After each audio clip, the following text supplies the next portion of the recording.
नमस्ते, मैं चंद्रशेखर आप सभी को मैं अपने चैनल डिलीजेंट एकेडमी में स्वागत करता हूं। हम लोग यूपी पुलिस कांस्टेबल के लिए एक सीरीज़ स्टार्ट किए थे जिसमें हम लोग प्रत्येक दिन मैथ का 15 क्वेश्चन करते हैं।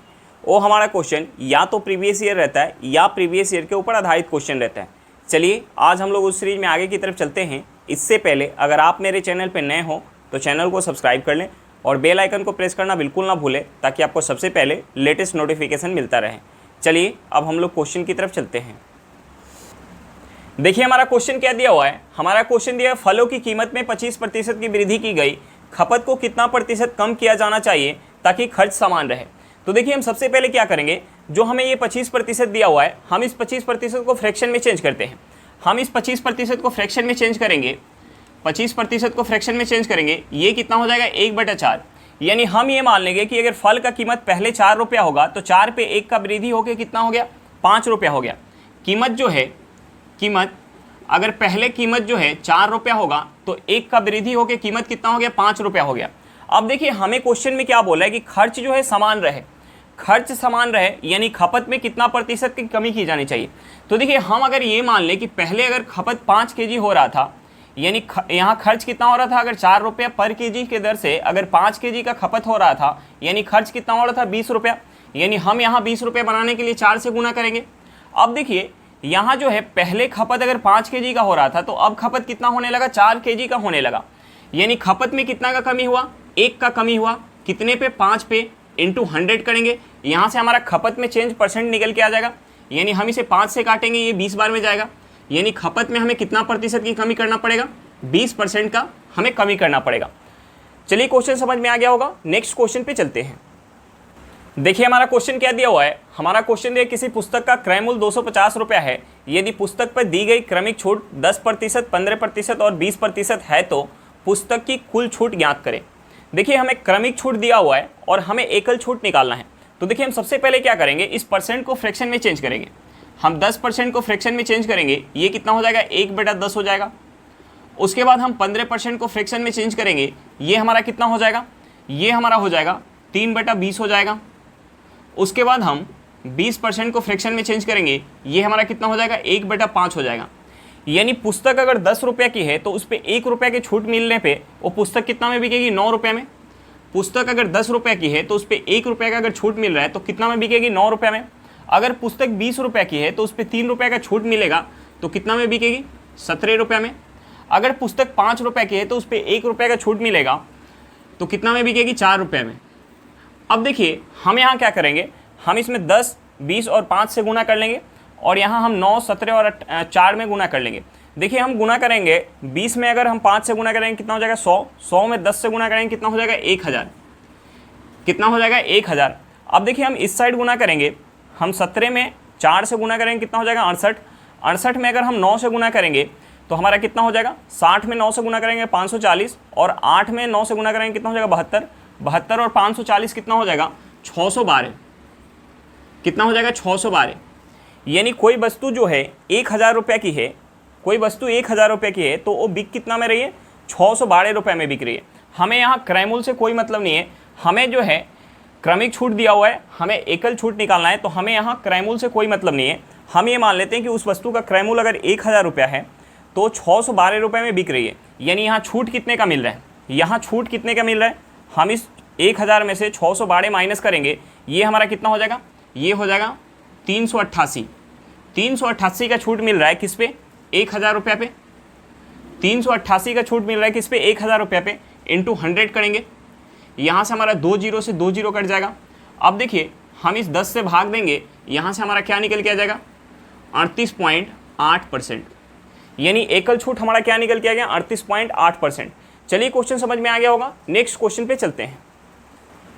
देखिए हमारा क्वेश्चन क्या दिया हुआ है। हमारा क्वेश्चन दिया है 4500 रुपये की राशि साधारण ब्याज के किस दर पर 3 वर्षों के बाद 5310 रुपया हो जाएगी। हमें क्या निकालना है, रेट परसेंट निकालना है। देखिए हमें क्या दिया हुआ क्वेश्चन में, हमें प्रिंसिपल दिया हुआ है, हमें प्रिंसिपल कितना दिया हुआ है 4500 रुपया दिया हुआ है।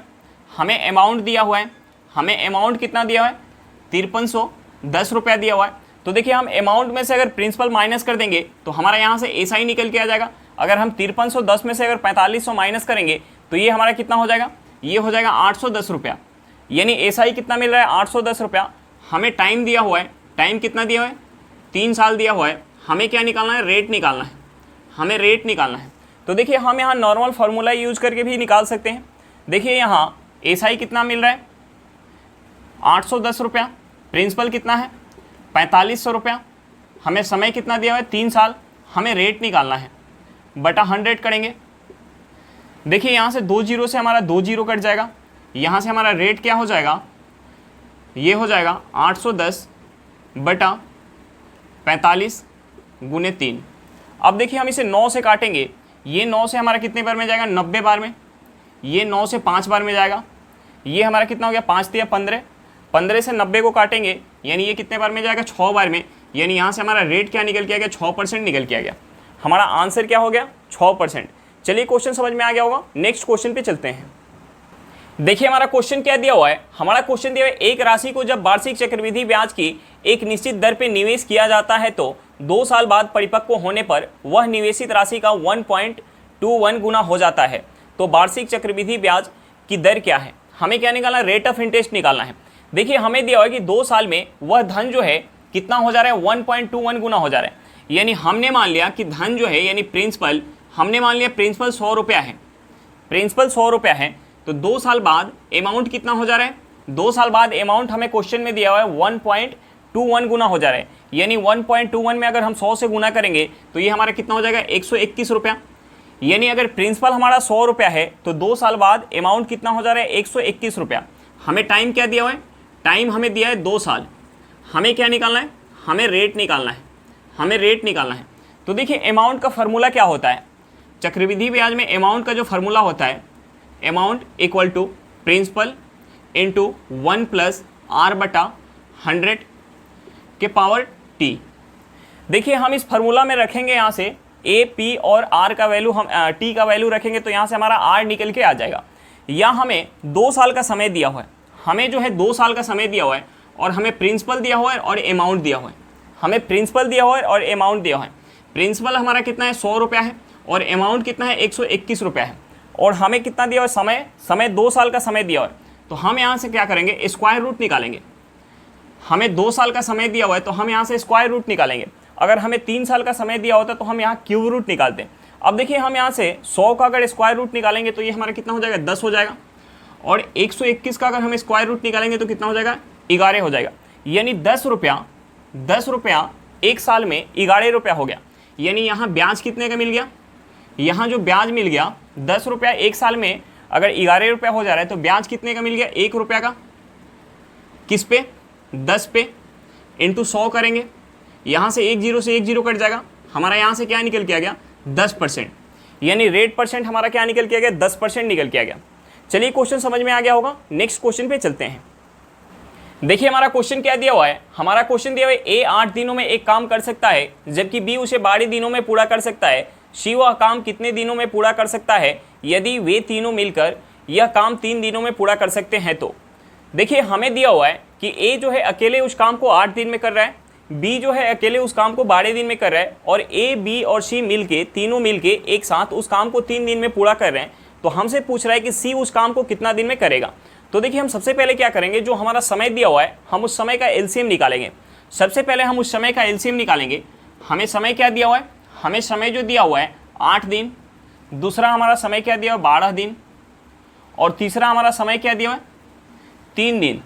8 दिन 12 दिन और 3 दिन हमें दिया हुआ। 8 12 और 3 का एलसीएम क्या हो जाएगा, 8 12 और 3 का एलसीएम हो जाएगा हमारा 24। 8 12 3 का एलसीएम कितना हो जाएगा 24। यानी हम टोटल वर्क को मान लेंगे 24 यूनिट, टोटल वर्क को मान लेंगे 24 यूनिट। जब 24 यूनिट काम ए अकेले कर रहा है तो कितना समय ले रहा है 8 दिन का समय ले रहा है। 24 यूनिट काम जब बी अकेले कर रहा है तो 12 दिन का समय ले रहा है। और जब तीनों मिलके कर रहे हैं यानी ए प्लस बी प्लस सी अगर तीनों मिलके कर रहे हैं तो कितना दिन का समय ले रहे हैं 3 दिन का समय ले रहे हैं। अब देखिए ए जो है 8 दिन में 24 यूनिट काम कर रहा है तो 1 दिन में कितना कर रहा होगा 3 यूनिट। बी जो है 12 दिन में अगर 24 यूनिट काम कर रहा है तो 1 दिन में कितना कर रहा होगा 2 यूनिट। और ए प्लस बी प्लस सी जो है 3 दिन में अगर 24 यूनिट काम कर रहे हैं तो 1 दिन में कितना कर रहे होंगे 8 यूनिट। अब देखिए यहाँ से हमारा ए का इफिशियंसी निकल के आ गया 3 यूनिट, बी का इफिशियंसी निकल के आ गया 2 यूनिट, और a प्लस बी प्लस सी का इफिशियंसी कितना निकल के आ गया 8 यूनिट। तो हम यहाँ से अगर a और b का इफिशियंसी पता है और a प्लस बी प्लस सी का इफिशियंसी पता है तो हम c का इफिशियंसी निकाल सकते हैं। यहाँ से हमारा c का इफिशियंसी क्या हो जाएगा, a प्लस बी का इफिशियंसी कितना हो गया 5 यूनिट और a प्लस बी प्लस सी का इफिशियंसी कितना है 8 यूनिट। यानी यहाँ से हमारा c का इफिशियंसी क्या हो गया, c का जो इफिशियंसी हो गया, हम 8 में से 5 माइनस करेंगे कितना हो जाएगा 3 हो जाएगा। c का इफिशियंसी कितना निकल के आ गया 3 यूनिट। अब देखिए जब c काम करेगा, c 24 यूनिट जब काम करेगा 3 यूनिट के इफिशियंसी के साथ, तो कितना समय लग जाएगा, 8 दिन का समय लग जाएगा, 8 दिन का समय लग जाएगा। हमारा आंसर क्या निकल के आ गया 8 दिन। चलिए क्वेश्चन समझ में आ गया होगा, नेक्स्ट क्वेश्चन पे चलते हैं। देखिए हमारा क्वेश्चन क्या दिया हुआ है, हमारा क्वेश्चन दिया पाइप ए और बी एक भरे हुए टंकी को क्रमशः 16 घंटे और 24 घंटे में खाली कर सकते हैं। पाइप सी अकेले इस खाली टंकी को 4 घंटे में भर सकता है। यदि ए, बी और सी को एक साथ खोल दिया जाए तो टंकी का 35% भाग कितना समय में भर जाएगा। हमें क्या निकालना है कि ए, बी और सी को अगर तीनों को एक साथ खोल दिया जाए तो टंकी का 35% भाग कितना समय में भर जाएगा, हमें उस समय को निकालना है। तो देखिए हम सबसे पहले क्या करेंगे, जो हमारा समय दिया हुआ है हम उस समय का एलसीएम निकालेंगे। यानी 16 घंटा, 24 घंटा और 4 घंटा का हम सबसे पहले एलसीएम निकालेंगे। 16, 24 और 4 का हम एलसीएम निकालेंगे। 16, 24 और 4 का एलसीएम हमारा क्या हो जाएगा, 16, 24 और 4 का एलसीएम हमारा हो जाएगा 48। यानी हम टंकी की कैपेसिटी यानी धारिता मान लेंगे 48 यूनिट। टंकी की धारिता मान लेंगे 48 यूनिट। अब देखिए टंकी की धारिता कितना हो गया 48 यूनिट। जब ए जो है 48 यूनिट पानी खाली कर रहे हैं, ए जो है खाली कर रहे हैं यानी नेगेटिव काम कर रहे हैं, तो हम इसके सामने नेगेटिव का सिंबल लगा लेंगे। ए जो है 48 यूनिट पानी खाली कर रहा है तो कितना समय ले रहा है, 16 घंटा का समय ले रहा है। बी जब 48 यूनिट पानी खाली कर रहा है तो कितना समय ले रहा है, 24 घंटा का समय ले रहा है। और सी जो है 48 यूनिट पानी भर रहा है, ये जो है पॉजिटिव काम कर रहा है, तो हम इसके सामने पॉजिटिव का सिंबल यानी नहीं भी सिंबल लगाएंगे तो हमारा पॉजिटिव ही रहेगा। यानी सी जो है 4 घंटा में टंकी को भर रहा है।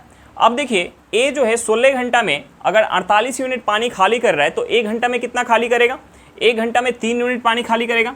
यानी ए का इफिशियंसी कितना हो गया 3 यूनिट। बी जो है 24 घंटा में अगर 48 यूनिट पानी खाली कर रहा है तो 1 घंटा में कितना खाली कर रहा होगा, 2 यूनिट। यानी बी का इफिशियंसी कितना हो गया 2 यूनिट। सी जो है 4 घंटा में अगर 48 यूनिट पानी भर रहा है तो 1 घंटा में कितना भर रहा होगा, 12 यूनिट। अब देखिए हमें तीनों का इफिशियंसी पता चल गया, हमें तीनों का इफिशियंसी पता चल गया। अगर तीनों एक साथ काम करेंगे यानी माइनस का ए, माइनस का बी और प्लस का हमारा क्या है सी है, अगर तीनों एक साथ काम करेंगे तो ए जो है 3 यूनिट पानी बाहर करेगा, एक घंटा में 3 यूनिट पानी बाहर करेगा। बी जो है 1 घंटा में 2 यूनिट पानी बाहर करेगा और सी जो है 1 घंटा में 12 यूनिट पानी टंकी के अंदर करेगा। देखिए तीनों अगर मिलके करेंगे एक साथ तो 1 घंटा में टंकी के अंदर 7 यूनिट पानी जा पाएगा, 7 यूनिट पानी जा पाएगा। अब देखिए हमें क्या निकालना है कि टंकी का 35% भाग, हमने मान लिया कि टंकी की जो धारिता है वो 48 यूनिट है। यानी इस 48 का हमें 35% भरना है, इस 48 का 35% भरना है। अगर तीनों मिल के भरेंगे तो 1 घंटा में कितना पानी जा पाएगा, 7 यूनिट पानी जा पाएगा। अब देखिए यहाँ से हमारा क्या हो जाएगा, इस 7 से ये 35 कट जाएगा कितने बार में, 5 बार में। 7 से 35 कितने बार में कट जाएगा, 5 बार में। यहाँ से अगर हम इसे 5 से काटेंगे 100 को, ये 20 बार में जाएगा, 20 बार में जाएगा। यहाँ से हमारा क्या निकल के आ गया, यहाँ से निकल के आ गया 48/20, 48/20। हम इसे 4 से काट सकते हैं, ये हमारा 4 से चला जाएगा 12 बार में, ये 4 से चला जाएगा 5 बार में। हम यहाँ से लिख सकते हैं इसे लिख सकते हैं 2 सही 2/5 घंटा। यानी 35% भाग को अगर तीनों पाइप को एक साथ खोल दिया जाएगा तो कितना समय लग जाएगा, 2 सही 2/5 घंटा का समय लग जाएगा। चलिए क्वेश्चन समझ में आ गया होगा, नेक्स्ट क्वेश्चन पे चलते हैं। देखिए हमारा क्वेश्चन क्या दिया हुआ है, हमारा क्वेश्चन ये 5 छात्रों द्वारा प्राप्त औसत स्कोर 55 है। 5 में से शीर्ष 3 प्रदर्शन करने वालों का औसत स्कोर 65 है। अन्य 2 का औसत स्कोर क्या है। हमें क्या निकालना है, अन्य 2 छात्रों का औसत स्कोर निकालना है। देखिए हमें टोटल छात्र का यानी टोटल छात्र यहाँ कितने हैं, 5 हैं, जिनका हमें औसत स्कोर दिया हुआ है 55। और शीर्ष से जो 3 छात्र हैं उनका औसत स्कोर हमें दिया हुआ है 65। हमें जो है अन्य 2 छात्र का औसत स्कोर निकालना है। देखिए ये जो शीर्ष से 3 छात्र हैं इनका औसत स्कोर कितना है, 65 है, और पूरे छात्र का स्कोर कितना है, 55 है। यानी ये 55 से ज़्यादा कितना है, ये 55 से ज़्यादा है, 65 10 ज़्यादा है, और यहाँ छात्र कितने हैं, 3 छात्र हैं, यानी यहाँ 30 ज़्यादा है, यहाँ जो है 30 अंक ज़्यादा है। लेकिन ये 30 अंक अगर पूरे पाँचों छात्र का औसत 55 बनाने के लिए, पूरे पाँचों छात्रों का औसत 55 बनाने के लिए ये जो 3 छात्र है अपना नंबर 10-10 नंबर से कम कर रहे हैं। यानी यहाँ से हमें क्या पता चला, यहाँ से हमें ये पता चला कि ये जो बाकी 2 छात्र होंगे, बाकी 2 छात्र होंगे जिनका जो है नंबर ये 55 से कम होगा। 55 से कितना कम होगा, ये जो है 55 से कितना कम होगा, ये जो 30 नंबर दे रहे हैं, ये जो तीनों मिलके 30 नंबर दे रहे हैं, ये 30 नंबर कितने में बढ़ जा रहे हैं, 2 छात्र में बढ़ जा रहे हैं। यानी यहाँ से 30/2 करेंगे, ये जो है 55 से कितना कम होंगे, 30/2 कम होंगे। अब देखिए हम 55 माइनस का 30/2 करेंगे, कितना हो जाएगा 15, यानी 55 में से 15 माइनस करेंगे, यहाँ से हमारा क्या निकल के आ जाएगा, 40 निकल के आ जाएगा। यानी अन्य 2 छात्रों का जो औसत स्कोर है वो कितना हो जाएगा, 40 हो जाएगा। चलिए क्वेश्चन समझ में आ गया होगा, नेक्स्ट क्वेश्चन पे चलते हैं। देखिए हमारा क्वेश्चन क्या दिया हुआ है, हमारा क्वेश्चन दिया हुआ है यदि 4/5 अनुपात 12/10 समानुपात x/6 अनुपात 9/2 तो x का मान ज्ञात करें। हमें क्या निकालना है, x का मान निकालना है। देखिए ये जो हमारा सिंबल है ये तो हमारा अनुपात का है, और ये जो हमारा सिंबल क्या है, समानुपात का है। देखिए इसका मतलब हमारा क्या होता है कि इन दोनों का बीच का जो अनुपात होगा, यानी 4/5 अनुपात 12/10 का जो अनुपात होगा वो किसके बराबर होगा, x/6 अनुपात 9/12 के बराबर होगा। यानी हम यहाँ से लिख सकते हैं, 4/5 अनुपात 12/10 इक्वल टू x/6 अनुपात 9/2 लिख सकते हैं। अब देखिए हम यहाँ से और क्या लिख सकते हैं, हम इसे लिख सकते हैं 4/5 बटा ये हमारा क्या हो जाएगा 12/10 हो जाएगा, इक्वल टू ये हमारा क्या हो जाएगा, ये हो जाएगा x/6 बटा ये क्या हो जाएगा 9/2। अब देखिए हम यहाँ से लिख सकते हैं इसे, लिख सकते हैं, ये हमारा 10 ऊपर चला जाएगा, यानी ये हो जाएगा 4 × 10 बटा ये हो जाएगा 5 × 12 इक्वल टू ये क्या हो जाएगा x × 2 बटा 6 × 9 हो जाएगा। अब देखिए हम यहाँ से काट सकते हैं, इसे हम 5 से काटेंगे ये 2 बार में जाएगा, हम इसे 4 से काटेंगे ये 3 बार में जाएगा, हम इसे 2 से काटेंगे ये 3 बार में जाएगा, यहाँ से हमारा 3 से 3 कट जाएगा, यानी यहाँ से हमारा x क्या निकल के आ जाएगा, हम यहाँ से क्रॉस गुना करेंगे, यानी 2 में 9 से गुना करेंगे, यानी हमारा x इक्वल टू क्या निकल के आ जाएगा, x इक्वल टू निकल के आ गया 18। हमारा x इक्वल टू क्या निकल के आ गया 18, हमसे यहाँ x का मान पूछ रहा था, हमारा x का मान क्या निकल के आ गया 18 निकल के आ गया। चलिए क्वेश्चन समझ में आ गया होगा, नेक्स्ट क्वेश्चन पे चलते हैं। देखिए हमारा क्वेश्चन क्या दिया हुआ है, हमारा क्वेश्चन दिया 3 भागीदारों A, B और C ने एक व्यवसाय शुरू किया और लाभ को क्रमशः 2:3:5 के अनुपात में बांटने का निर्णय लिया। यदि B का हिस्सा 7500 रुपया है तो कुल लाभ की गणना करें। हमें क्या निकालना है, कुल लाभ निकालना है। देखिए हमें लाभ का रेशियो दिया हुआ है, हमें जो है लाभ का रेशियो दिया हुआ है, हमें लाभ का रेशियो दिया हुआ है A:B:C का। हमें लाभ का रेशियो क्या दिया हुआ है 2:3:5। अब देखिए यहाँ जो है अगर A का लाभ 2 यूनिट है तो B का लाभ कितना है 3 यूनिट और C का लाभ कितना है 5 यूनिट। लेकिन हमें क्वेश्चन में दिया हुआ है कि B का लाभ कितना है 7500 रुपया है, यानी इस 3 यूनिट का जो वैल्यू है, 3 यूनिट का वैल्यू कितना है 7500 रुपया है। 3 यूनिट का वैल्यू 7500 रुपया है तो 1 यूनिट का वैल्यू कितना हो जाएगा 2500 रुपया हो जाएगा। हमें क्या निकालना था, हमें निकालना था कुल लाभ। देखिए कुल लाभ यहाँ क्या हो जाएगा, A को 2 यूनिट मिल रहा है, B को 3 यूनिट यानी 5 यूनिट और C को कितना मिल गया 5 यूनिट, यानी टोटल लाभ कितना हो गया 10 यूनिट। 1 यूनिट का वैल्यू हमें पता है 2500 रुपया है तो 10 यूनिट का यहाँ से वैल्यू क्या हो जाएगा 25,000 रुपया हो जाएगा। 10 यूनिट का वैल्यू क्या निकल के आ गया 25,000 रुपया, यानी हमारा कुल लाभ क्या निकल के आ गया 25,000 रुपया निकल के आ गया। चलिए क्वेश्चन समझ में आ गया होगा, नेक्स्ट क्वेश्चन पे चलते हैं। देखिए हमारा क्वेश्चन क्या दिया हुआ है, हमारा क्वेश्चन दिया 6 घंटे क्रमशः 12 minute 9 minute 8 minute 6 minute 3 minute और 10 मिनट के अंतराल में स्वतः बजती है। शुरू होने के क्षण से 12 घंटे में वे एक साथ कितने बार बजेगी। देखिए ऐसे क्वेश्चन में हम क्या करते हैं, जो हमारा समय दिया होता है, यानी यहाँ हमारा समय दिया है कि पहली घंटी 12 मिनट के अंतराल पे, दूसरी 9 मिनट के अंतराल पे, तीसरी जो है 8 मिनट के अंतराल पे, चौथी जो है 6 मिनट के अंतराल पे, पांचवी 3 मिनट के अंतराल पे और छठी जो है 10 मिनट के अंतराल पे बजती है। तो जो हमारा यहाँ समय दिया हुआ है हम इसका एलसीएम निकालते हैं। जो हमारा एलसीएम निकल के आता है उसी को हम क्या मानते हैं कि दोबारा एक साथ बजने का समय मानते हैं। तो हम सबसे पहले एलसीएम निकालेंगे। सबसे पहले हम यहाँ एलसीएम निकालेंगे 12, 9, 8, 6, 3, 10 का। सबसे पहले हम एलसीएम निकालेंगे। अब देखिए एलसीएम निकालने के लिए हम सबसे पहले क्या करते हैं, जो हमारा सबसे बड़ा संख्या होता है उसका फैक्टर करते हैं। इस सभी में सबसे बड़ा कौन है, 12 है, यानी 12 का फैक्टर हमारा क्या हो जाएगा, 2 × 2 × 3 हो जाएगा। अब देखिए उसके बाद कौन सा है, उसके बाद हमारा 10 है, 12 से छोटा कौन है, 10 है, यानी 10 का हम फैक्टर करेंगे, क्या हो जाएगा 2 × 5। एक हमारा 2 यहाँ पे है, हमें 5 लेना पड़ेगा। अब देखिए 10 के बाद कौन सा संख्या है, 9 है, यानी 9 का फैक्टर क्या हो जाएगा 3 × 3, एक 3 है, हमें एक 3 और लेना पड़ेगा। अब देखिए उसके बाद कौन सा है, उसके बाद 8 है। अगर हम 8 का फैक्टर करेंगे, 8 का फैक्टर कितना हो जाता है 2 × 2 × 2, यानी हमारा 2 यहाँ पे 2 है, एक 2 हमें और लेना पड़ेगा। अब देखिए हमें क्या चाहिए 6, यानी 6 यहाँ पे है 2 × 3, हमें 3 चाहिए, 3 यहाँ पे है। अब देखिए इन्हें गुना कर लेंगे आपस में, हमारा एलसीएम निकल के आ जाएगा। हम अगर गुना करेंगे 2 × 2 4, 4 × 3 12, 12 × 5 60, 60 में हम 3 से गुना करेंगे कितना हो जाएगा 180, 180 में 2 से गुना करेंगे, ये हमारा कितना हो जाएगा 360, हमारा कितना निकल के आ गया 360। ये जो हमारा था 12 मिनट था, 9 मिनट था, 8 मिनट था, यानी हमारा निकल के आ गया ये मिनट में, ये हमारा मिनट में निकल के आ गया। यानी सभी घंटियाँ एक साथ दोबारा कितने देर बाद बजेगी, सभी घंटियाँ एक साथ दोबारा 360 मिनट बाद बजेगी। हम 360 मिनट को क्या लिख सकते हैं, 360 मिनट को लिख सकते हैं 6 घंटा, यानी सभी घंटियाँ दोबारा एक साथ 6 घंटा बाद बजेगी।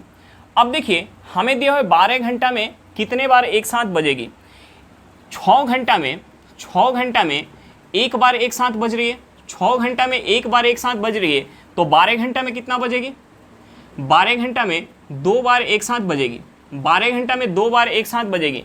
लेकिन हमारा आंसर 2 नहीं होगा, क्योंकि हमें क्वेश्चन में क्या बोल रहा है कि बजने शुरू होने के क्षण से 12 घंटा में वे एक साथ कितने बार बजेगी, यानी सभी घंटी एक बार स्टार्टिंग में एक साथ बजी होंगी, उसके बाद 6 घंटा बाद एक साथ बजेंगी, उसके बाद 6 घंटा बाद एक साथ बजेगी।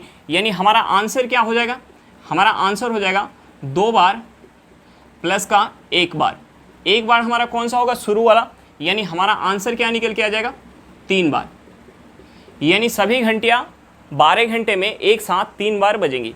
चलिए क्वेश्चन समझ में आ गया होगा, नेक्स्ट क्वेश्चन पे चलते हैं।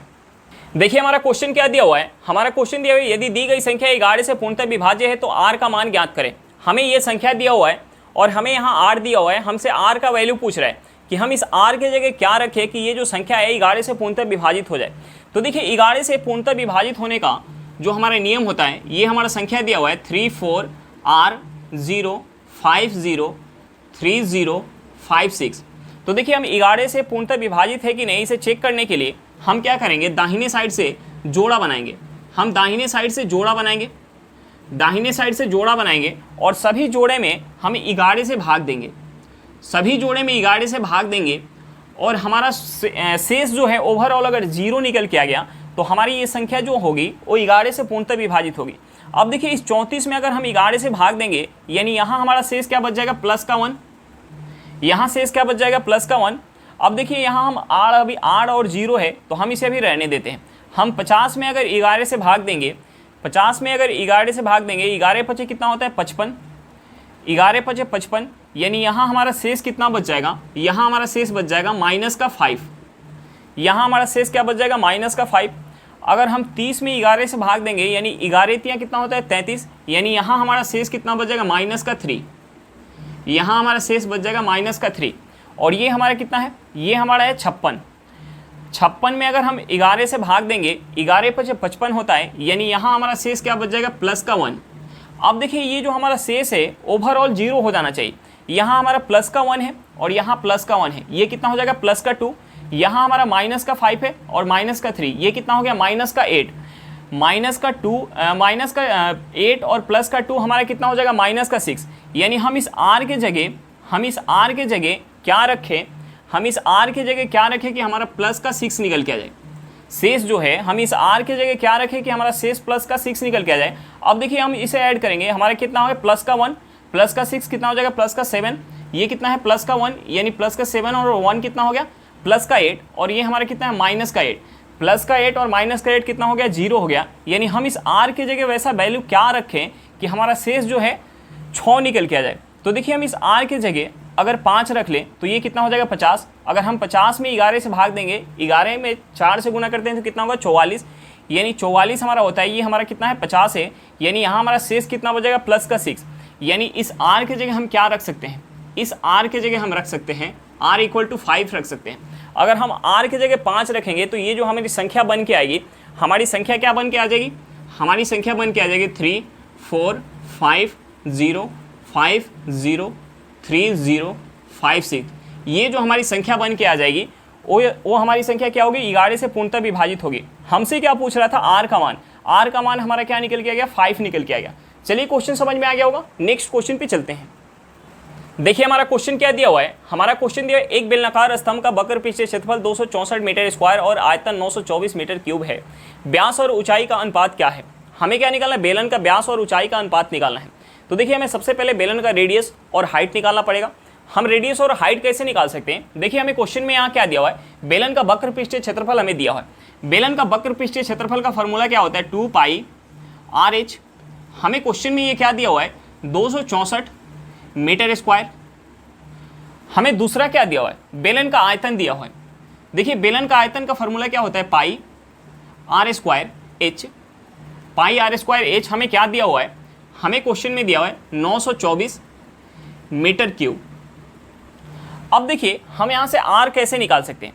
देखिए हम यहाँ से इसे क्या लिख सकते हैं, हम यहाँ से इसे लिख सकते हैं पाई RH इक्वल टू, अगर हम इस 2 से इसमें भाग दे दें तो ये कितने बार में जाएगा, 1 बार में, 3 बार में और ये 2 बार में। यानी यहाँ से हमारा क्या निकल के आ गया 132 meter square. Pi into R into H हमारा क्या निकल के आ गया 132 मीटर स्क्वायर। अब देखिए हम यहाँ से क्या लिख सकते हैं, हम यहाँ से इसे लिख सकते हैं pi RH into R equal to 924 meter cube. अब देखिए यहाँ हमारा क्या है, पाई RH किसके बराबर है, 132 मीटर स्क्वायर के बराबर। यानी हम यहाँ पाई और RH का वैल्यू है यहाँ रख सकते हैं। यानी यहाँ से हमारा हो जाएगा 132 meter square into R equal to क्या हो जाएगा, ये हो जाएगा 924 मीटर क्यूब। अब देखिए यहाँ से हमारा R क्या निकल के आ जाएगा, यहाँ से R हो जाएगा हमारा, R कितना हो जाएगा 924 बटा 132 मीटर। अब देखिए हम इसे अगर काटेंगे, हम इसे क्या चीज़ से काट सकते हैं, अगर हम इसमें अगर 8 से गुना करें, 8 से गुना करेंगे, हम इसमें 7 से गुना करते हैं। अगर 132 में अगर हम 7 से गुना करेंगे, 7 दूनी 14 के 4 हाथ में 1, 7 त्रिक 21, 21 2 22, 22 हाथ में 2, 7 और 2 कितना हो जाएगा 9 हो जाएगा। यानी 132 से हम इस 924 को 7 बार में काट सकते हैं। यानी यहाँ से हमारा रेडियस क्या निकल के आ गया, यहाँ से हमारा रेडियस निकल के आ गया 7 मीटर। रेडियस हमारा क्या निकल के आ गया 7 मीटर। अब देखिए हमारा रेडियस यहाँ पता चल गया, रेडियस पता चल गया तो हम यहाँ रेडियस का वैल्यू रख के हम यहाँ से हाइट निकाल सकते हैं। हम यहाँ रेडियस का वैल्यू रख के, यानी पाई का वैल्यू क्या होता है 22/7, रेडियस का वैल्यू हमारा क्या निकल के आ गया 7, तो हम यहाँ से हाइट निकाल सकते हैं। ये किसके बराबर हो जाएगा 132 मीटर स्क्वायर के बराबर। अब देखिए यहाँ से 7 से 7 कट जाएगा, 7 से 7 कट जाएगा। अब देखिए हम इसे काटेंगे, ये कितने बार में चला जाएगा 22 से, अगर हम 22 में 6 से गुना करेंगे, 6 दूनी 12 हाथ में 1, 12 1 13, यानी ये 22 से 6 बार में कट जाएगा। यानी यहाँ से एच हमारा क्या निकल के आ गया, एच निकल के आ गया 6 मीटर। अब देखिए हमें बेलन का हाइट भी पता चल गया और रेडियस भी पता चल गया। हमें क्या निकालना था, व्यास और ऊंचाई का हमें अनुपात निकालना था। बेलन का रेडियस हमें पता है तो व्यास क्या हो जाएगा 2 इंटू रेडियस हो जाएगा। यानी हम यहाँ से अगर बेलन का व्यास यानी डायमीटर इंटू अगर हाइट निकालेंगे, डायमीटर इस टू अगर हम हाइट निकालेंगे, यानी ये कितना हो जाएगा 7 गुने 2 इस टू 6, ये हमारा कितना निकल के आ जाएगा।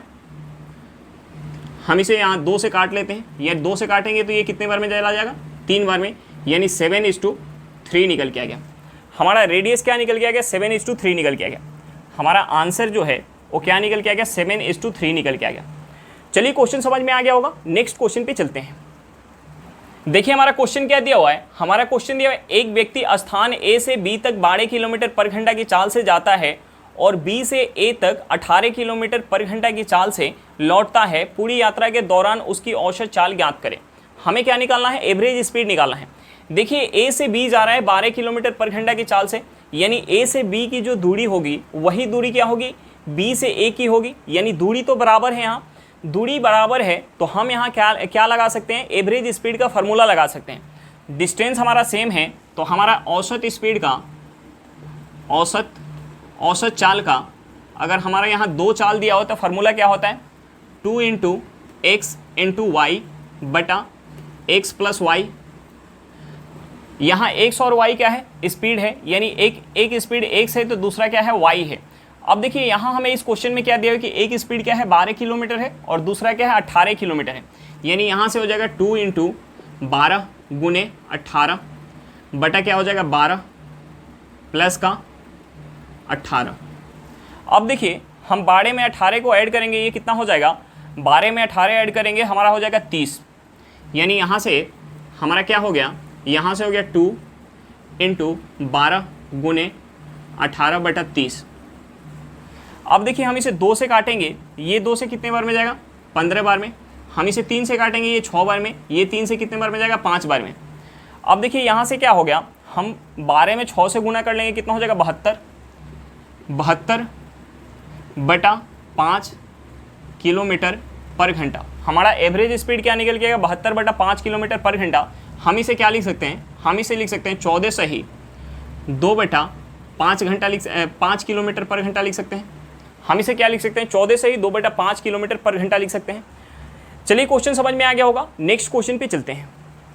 देखिए हमारा क्वेश्चन क्या दिया हुआ है, हमारा क्वेश्चन दिया है एक व्यक्ति एक नौका को धारा की दिशा में 9 किलोमीटर पर घंटा की चाल से और धारा की विपरीत दिशा में 7 किलोमीटर पर घंटा की चाल से चला सकता है, तो धारा की चाल ज्ञात करें।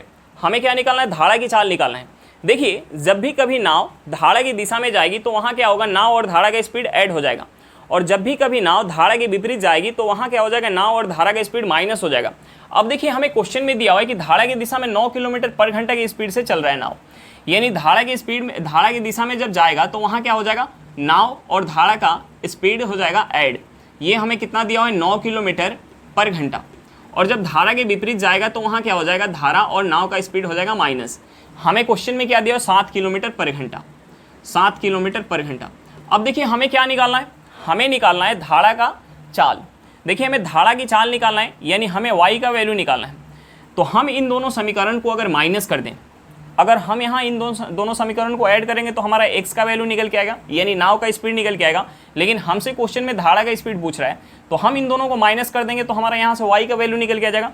माइनस करेंगे तो हमारा सिंबल चेंज हो जाएगा, यानी ये प्लस है तो माइनस हो जाएगा, माइनस है तो प्लस हो जाएगा, प्लस है तो माइनस हो जाएगा। अब देखिए प्लस का x माइनस का x हमारा कट जाएगा, ये हमारा क्या हो जाएगा, प्लस का y और प्लस का y, ये हो जाएगा 2y। अब देखिए 9 किलोमीटर पर घंटा में से माइनस करेंगे 7 किलोमीटर पर घंटा, ये हमारा क्या बच जाएगा, 2 किलोमीटर पर घंटा। अब देखिए यहाँ से 2 से 2 हमारा कट गया, यानी y इक्वल टू हमारा क्या निकल के आ गया, 1 किलोमीटर पर घंटा। यानी धारा का स्पीड हमारा क्या निकल के आ गया, 1 किलोमीटर पर घंटा निकल के आ गया। चलिए क्वेश्चन समझ में आ गया होगा, नेक्स्ट क्वेश्चन पे चलते हैं। देखिए एक हमारा सिंप्लीफिकेशन दिया हुआ है, हम इसे सॉल्व करते हैं। ये हमारा क्या हो जाएगा, यहाँ से हो जाएगा 12 माइनस का हम 8 में 2 से भाग देंगे, कितना हो जाएगा, 4 हो जाएगा, माइनस ब्रैकेट के अंदर ये देखिए 16 और गुना क्या है, माइनस का 2, यानी 16 में माइनस के 2 से गुना करेंगे, कितना हो जाएगा, माइनस का 32, प्लस यहाँ हमारा क्या हो जाएगा, 5 में 3 से गुना करेंगे 15, 15 में से 4 माइनस करेंगे, कितना हो जाएगा, 11। अब देखिए यहाँ से हमारा क्या हो गया, यहाँ से हो जाएगा, हम 12 में से 4 माइनस कर लेंगे, यह क्या हो जाएगा 8, माइनस का ये हमारा क्या हो जाएगा, हम 32 में से 11 माइनस करेंगे, कितना हो जाएगा, माइनस का 32 है और प्लस का 11 है, यानी यहाँ से हमारा क्या हो जाएगा, ये हो जाएगा माइनस का 21। अब देखिए ये हमारा हो जाएगा 8 और हम माइनस से अंदर गुना करेंगे तो माइनस माइनस क्या हो जाएगा, प्लस हो जाएगा, 8 प्लस का 21 क्या हो जाएगा, हमारा 29 हो जाएगा। यानी हमारा आंसर क्या निकल के आ गया, हमारा आंसर निकल के आ गया 29। चलिए क्वेश्चन समझ में आ गया होगा। आज के लिए इतना ही, फिर मिलते हैं नेक्स्ट क्लास में। अगर क्लास अच्छा लगे तो क्लास को लाइक करिएगा, अगर आप मेरे चैनल पर नए हो तो चैनल को सब्सक्राइब करिएगा और क्लास को अपने दोस्तों के साथ शेयर करना बिल्कुल मत भूलिएगा। चलिए बाय बाय।